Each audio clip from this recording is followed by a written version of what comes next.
Hi guys, welcome to my YouTube channel Hemra 2.0। तो जैसा कि दोस्तों पता है, आपका जो ये चैनल है नंबर ग्रोथिंग के लिए, एग्जामिनेशन में कैसे नंबर का ग्रोथ हो, एग्जामिनेशन कैसे क्वालिफाई करे, इसी के लिए है दोस्तों। और आपको बता दें कि इससे पहले आपका उधर जो है मिसलेनियस का टॉपिक चल रहा है। इसके पश्चात आपका जो है इधर साइंस का जो सेट है, जो दरोगा का जो 2213 सीट की न्यू वैकेंसी आई, उसके लिए साइंस का जो है डेली जो है मंडे टू फ्राइडे आपका 20 क्वेश्चन साइंस का लाया जाता है। उसी का आज दोस्तों सेट नंबर 3 है। और दोस्तों ये बता दें आपको, जो ये आपका जो ये सेट है मंडे टू फ्राइडे आएगा, और सैटरडे संडे को आपका जो वीक का जो करेंट अफेयर्स होगा उसको अपलोड की जाएगी।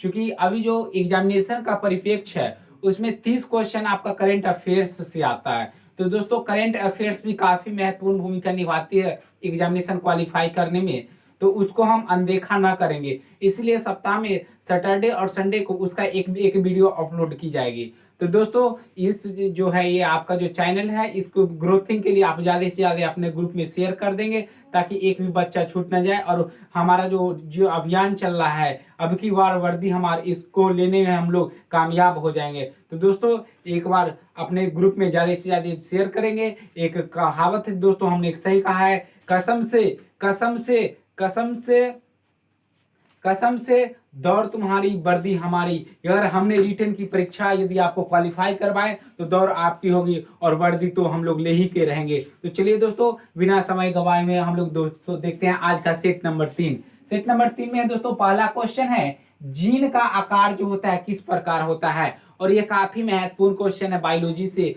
पूछ दिया जाता है हमेशा। जीन का जो आकार होता है किस प्रकार होता है। तो दोस्तों 4 ऑप्शन में एक ऑप्शन आपका रहेंगे सर्पिलाकार अर्थात गोलाकार। जीन का जो आकार होता है सर्पिलाकार होता है, तो याद रखेंगे जीन का जो आकार होता है सर्पिलाकार होता है। इसके पश्चात अगला क्वेश्चन है, परमाणु की प्रभावी त्रिज्या कितनी होती है। जो परमाणु होती है उसकी प्रभावी त्रिज्या, परमाणु की प्रभावी त्रिज्या कितनी होती है, तो 10 की power -10 metre, 10 to power -10 metre इसकी जो है प्रभावी त्रिज्या होती है। परमाणु की जो प्रभावी त्रिज्या होती है 10 की पावर -10 मीटर होती है। याद रखेंगे परमाणु की प्रभावी त्रिज्या 10 10 और माइनस लगा लेंगे 10 10, परमाणु की प्रभावी त्रिज्या 10 10, अर्थात जो परमाणु की प्रभावी त्रिज्या होती है 10 के पावर -10 मीटर होती है। इसके पश्चात एक बहुत ही महत्वपूर्ण क्वेश्चन है, टीएनटी का पूरा नाम पूछा गया है।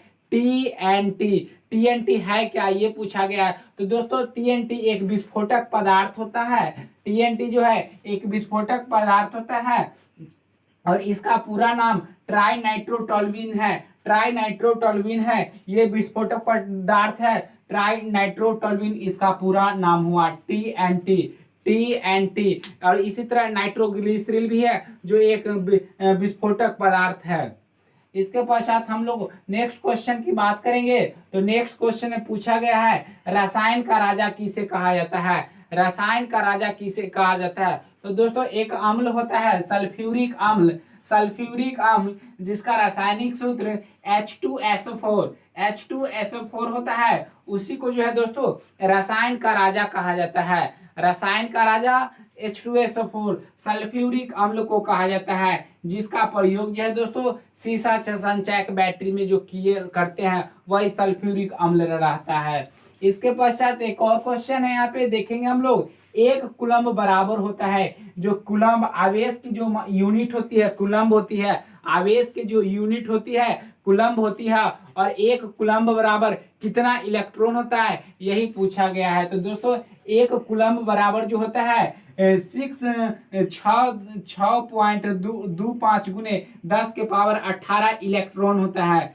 6.25 गुने 10 के पावर 18 इलेक्ट्रॉन होता है। और इसी वैल्यू को दोस्तों एवोगाड्रो संख्या बोलते हैं। एवोगाड्रो संख्या का भी मान यही होता है, अर्थात एक कूलम्ब बराबर 6.25 गुने 10 के पावर 18 इलेक्ट्रॉन होता है, जिसे एवोगाड्रो संख्या भी कहते हैं। इसके पश्चात है दोस्तों नेक्स्ट क्वेश्चन है, नींद का अध्ययन क्या कहलाता है। जो नींद का अध्ययन है क्या कहलाता है। तो दोस्तों ये हिप्नोलॉजी, हिप्नोलॉजी कहलाता है। नींद का जो अध्ययन है हिप्नोलॉजी कहलाता है। और कई दफा रेलवे भी ये अपने एग्जामिनेशन में ये क्वेश्चन पूछे हैं, और बिहार एसएससी भी अपने एग्जामिनेशन में ये क्वेश्चन पूछे हैं, तो काफी महत्वपूर्ण रहता है।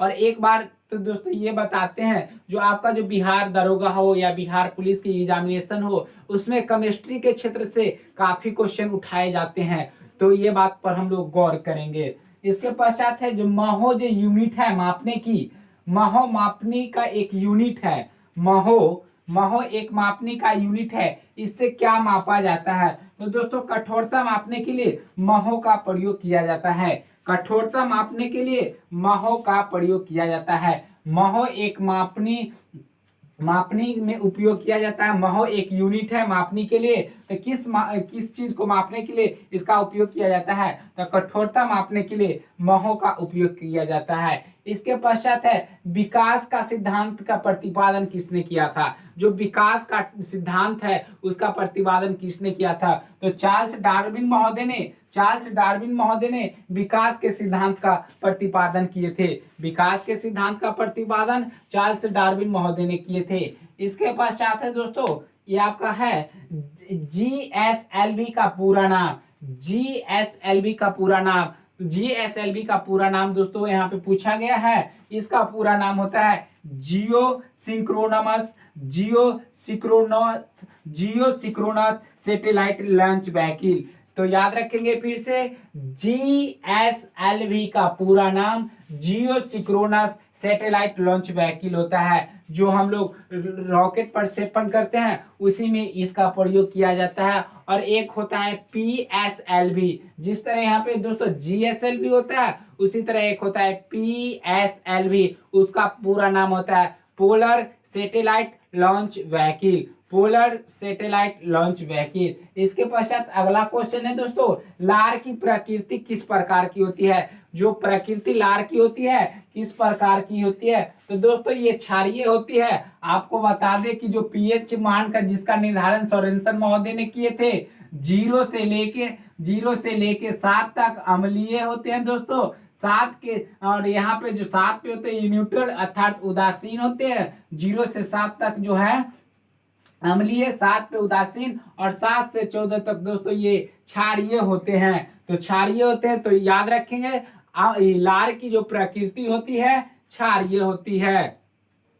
इसके बाद हम लोग नेक्स्ट क्वेश्चन की बात करेंगे दोस्तों। तो लॉ ऑफ फ्लोटिंग का सिद्धांत, लॉ ऑफ फ्लोटिंग का सिद्धांत यथार्थ जो है लॉ ऑफ फ्लोटिंग का सिद्धांत दोस्तों आर्किमिडीज महोदय ने दिए थे, जिसका हिंदी नाम होता है उत्प्लावकता। उत्प्लावकता के सिद्धांत जो है उत्प्लावकता का सिद्धांत जो है आर्किमिडीज महोदय ने दिए थे। उत्प्लावकता का जो सिद्धांत है आर्किमिडीज महोदय ने दिए थे और इसे लॉ ऑफ फ्लोटिंग कहा जाता है। इसके पश्चात जो है फ्यूज बना होता है। फ्यूज जो होता है घरेलू परिपथ में हम लोग फ्यूज का प्रयोग करते हैं। ये बना होता है दोस्तों सीसा प्लास्टीन से। सीसा प्लास्टीन के मिश्र धातु से दोस्तों ये फ्यूज बना होता है, जिसमें 67% सीसा होता है और 33% टीन की मात्रा होती है। 33% टीन की मात्रा होती है। तो याद रखेंगे फ्यूज जो बना होता है सीसा प्लास्टीन का होता है, जिसमें 67% सीसा और 33% टीन होता है। और दोस्तों इसमें याद रखेंगे एसएन प्लस पीबी भी देता है, एसएन प्लस पीबी भी ही लिख देता है इसी को। इसके पश्चात नेक्स्ट क्वेश्चन की बात करें, कैपिलरी क्रिया में पारे का जो नवचंद्रक होता है, कैपिलरी क्रिया में जो पारे का नवचंद्रक होता है वो किस प्रकार होता है? जैसे कि उत्तल अवतल। तो कैपिलरी क्रिया में जो है पारे का नवचंद्रक उत्तल होता है, उत्तल होता है। इसके पश्चात नेक्स्ट क्वेश्चन की बात करेंगे दोस्तों, जो ट्रांसफार्मर होती है उसकी दक्षता जो को किसमें व्यक्त की जाती है? अर्थात ट्रांसफार्मर की जो दक्षता होती है उसका यूनिट क्या होता है? तो दोस्तों उसको किलोवाट में हम लोग व्यक्त करते हैं, किलोवाट में व्यक्त किया जाता है। इसके पश्चात एक क्वेश्चन है लाइट से यहाँ पर लिया गया है। यदि मान लिया जाए कि एक छाया की उत्पत्ति, यदि एक छाया इमेज प्रतिबिंब की उत्पत्ति होती है तो यह कैसी प्रकाश को व्यक्त करती है? अर्थात प्रकाश की किस घटना को यह प्रदर्शित करती है जब एक छाया का निर्माण होता है? तो दोस्तों एक छाया के निर्माण से यह प्रमाणित करती है कि प्रकाश जो है एक सीधी रेखा में गमन करती है, प्रकाश एक सीधी रेखा में गमन करती है। तो याद रखेंगे एक छाया के निर्माण से यह प्रतीत होता है कि प्रकाश एक सीधी रेखा में गमन करती है। इसके पश्चात हम लोग अगला क्वेश्चन करेंगे, जो विद्युत परिपथ होता है दोस्तों, कहीं जो विद्युत परिपथ जी एक स्थान से दूसरे स्थान तक जो विद्युत ले जाते हैं उसी को विद्युत परिपथ बोलते हैं। तो विद्युत परिपथ में डायोड का जो मुख्यतः कार्य होता है किस प्रकार का होता है? तो दोस्तों विद्युत परिपथ में जो है डायोड डिस्टकारी के रूप में काम करता है, डिस्टकारी के रूप में काम करता है। याद रखेंगे, विद्युत परिपथ में डायोड का जो कार्य है डिस्टकारी के रूप में है। इसके पश्चात अगला देखेंगे, घर्षण के विरुद्ध किया गया कार्य किस प्रकार होता है?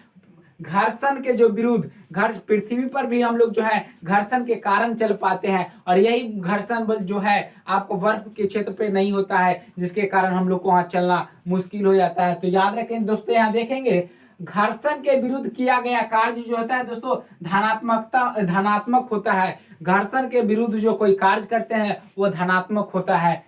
इसके पश्चात अगला क्वेश्चन है, जड़त्व एवं कोणीय त्वरण। जो जड़त्व इनर्शिया है, जड़त्व इनर्शिया एवं कोणीय त्वरण एंगुलर एक्सेलरेशन के गुणनफल को क्या कहते हैं? जो इनर्शिया है और एंगुलर एक्सेलरेशन, ये दोनों के गुणनखंड को क्या कहा जाता है? तो टर्क इसी को कहा जाता है। टर्क जो होता है वो क्षमता को प्रदर्शित करता है। आप देखते होंगे जो लिखा जाता है कंपनी के ऐड में, जो इतना टॉर्क उत्पन्न करती है, इसकी जो इंजन है इतना टॉर्क स्पीड उत्पन्न करती है। तो दोस्तों देखेंगे जो ये टॉर्क जो होता है जड़त्व एवं कोणीय त्वरण का गुणनफल ही, जड़त्व एवं कोणीय त्वरण का गुणनफल ही टॉर्क होता है। इसके पश्चात है दोस्तों ये क्षोभ मंडल को क्या कहा जाता है? आप लोग देखेंगे जी ये साइंस के क्वेश्चन में क्षोभ मंडल कहाँ से आ गया? ज्योग्राफी। तो दोस्तों जी ये है जो ज्योग्राफी है ये एस्ट्रोफिजिक्स का भाग है, एक्स्ट्रोफिजिक्स का भाग है। तो ये भी एक तरह का साइंस है जो एक्स्ट्रोफिजिक्स के अंतर्गत आता है। तो याद रखेंगे क्षोभ मंडल को परिवर्तन मंडल कहा जाता है। क्षोभ मंडल को जो है परिवर्तन मंडल कहा जाता है, और इसमें जो भी मौसमी संबंधित घटनाएं होती है ये के सभी क्षोभ मंडल में ही होती है। जो मौसमी संबंधित घटनाएं होती हैं सभी क्षोभ मंडल में होती है। इसके पश्चात इस वीडियो का आखिरी क्वेश्चन है, ऑप्टिकल फाइबर का प्रयोग किया जाता है। ऑप्टिकल जो फाइबर है तंतु संचार, इसका प्रयोग जो किया जाता है दूर संचार के क्षेत्र में किया जाता है। और याद रखें जो नरिंदर कंपानी जो है ऑप्टिकल फाइबर के खोज करता है, और ये जो है आपके एक टेक्नोलॉजी के क्षेत्र में बहुत ही बड़ा योगदान है ऑप्टिकल फाइबर का। तो दोस्तों ये वीडियो को देखने के लिए धन्यवाद। अपने ग्रुप में ज्यादा से ज्यादा शेयर कर देंगे। जय हिंद।